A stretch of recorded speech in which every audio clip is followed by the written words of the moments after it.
कहता implication to cherish, to pamper.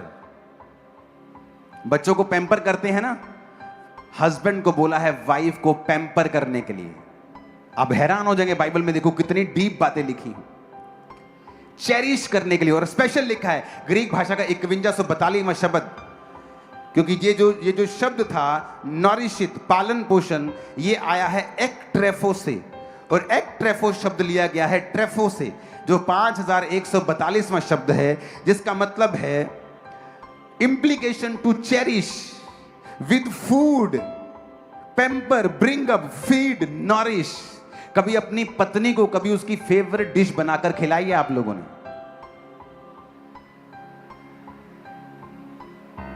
आपने अपनी पत्नी के ऊपर कभी इन्वेस्ट नहीं किया, आपको लगता है शादी हो गई छोड़ो।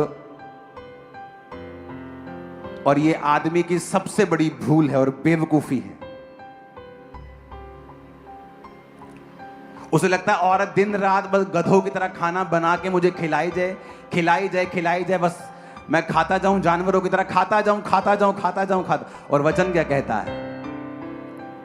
कहता जिस तरह मसीह ने तुम्हारा पालन पोषण किया है, तुम भी, कहता उसका क्या करो, but nourish it and cherish it.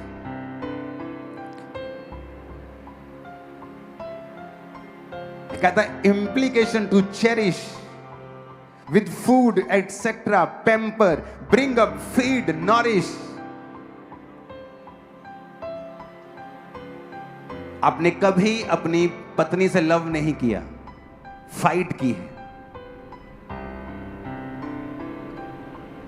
मेरी वाइफ को बेस्ट चाय मेरे हाथ की पसंद है, मैं कभी कभी उसको बना के देता हूं।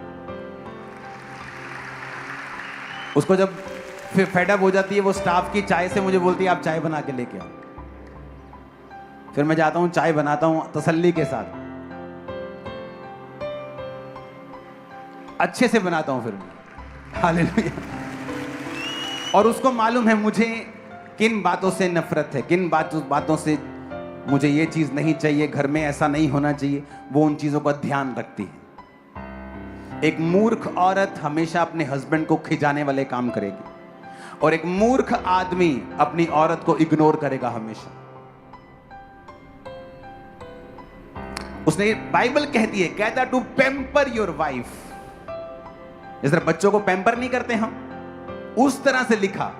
देखो वचन में लिखा हुआ है, through the idea that is fatten, implication to cherish with food etcetera. मतलब जो भी तुम्हारी वाइफ को पसंद है, उसे घूमना पसंद है, आप शाम को जाओ, अगर बाइक नहीं है साइकिल है, साइकिल नहीं तो पैदल है, जाओ और 10 रुपए की कुल्फी खा के आओ। पैसा नहीं है तो जाओ, अपनी वाइफ को डिनर पे लेके जाओ, उसे खुद खाना, उसको बोलो आज तू नहीं बनाएगी, आज मैं बनाऊंगा, बच्चे बनाएंगे, आज तू बैठ, तेरे को खिलाते हैं मस्ती से। लेकिन कभी नहीं, क्योंकि वो ईगो है, मैन ईगो, आदमी का घमंड।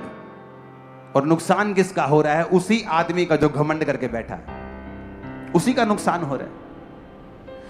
इसलिए वो आदमी फ्रस्ट्रेट है। आज वो फ्रस्ट्रेशन में दारू पी रहा है, बाहर जा रहा है, दोस्तों के साथ मिल रहा है, उसे लगता है कि ये फ्रस्ट्रेशन निकालने का तरीका है, और एक आधा घंटा से दारू पी के अच्छा लगता है। लेकिन सुबह वही फ्रस्ट्रेशन, फिर से वही फाइनेंस में फ्रस्ट्रेशन है, लाइफ में फिर वही फ्रस्ट्रेशन है। ऐसे जरा प्रेयर कर रहा हूं लेकिन जवाब नहीं आ रहा, क्योंकि तुम्हारी प्रार्थनाएं काटी जा रही हैं कॉन्टिन्यू डेवल के द्वारा, क्योंकि वो वचन की गहराई को जानता है। शैतान के बिना मेरी, शैतान के कारण मेरी प्रजा नाश हो रही है। बाइबल में नहीं लिखा, कहता ज्ञान ना होने की वजह से मेरी प्रजा नाश हो रही। लेकिन जैसे ही तुम्हारा पति तुम्हें पैम्पर करता है, तुम्हारी मां बीच में आ जाती, ले तू उन्हें सिर ते चढ़ा लेना हूं नहीं। आप देखो शैतान कैसे काम करता है। और अगर वो हस्बैंड को ये मालूम नहीं है कि मुझे ये करना है और ये नहीं करना है, वाइफ को पता नहीं है कि मुझे ये करना है या नहीं, कोई मुझे क्या कहे मुझे कोई मतलब नहीं पड़ता, मुझे ये मालूम होना चाहिए कि परमेश्वर क्या कहता है। अगर उसका वर्ड ये कहता है कि मुझे करना है तो मुझे करना है, मेरा रिश्तेदार क्या कहता है मुझे कोई मतलब नहीं है। कोशिश करो आपकी और आपकी वाइफ के जो अनसुलझे इश्यूज हैं वो आप आपस में सॉर्ट आउट कर लो, क्योंकि जब वो इज्जत बाहर जाती है, चाहे वो आपके क्लोज फैमिली मेंबर्स क्यों नहीं हो, वो इसका फायदा उठाते हैं और शैतान इसका फायदा उठाता है। मैं आपको बता रहा हूं, आज आप डिलीवर हो रहे हैं,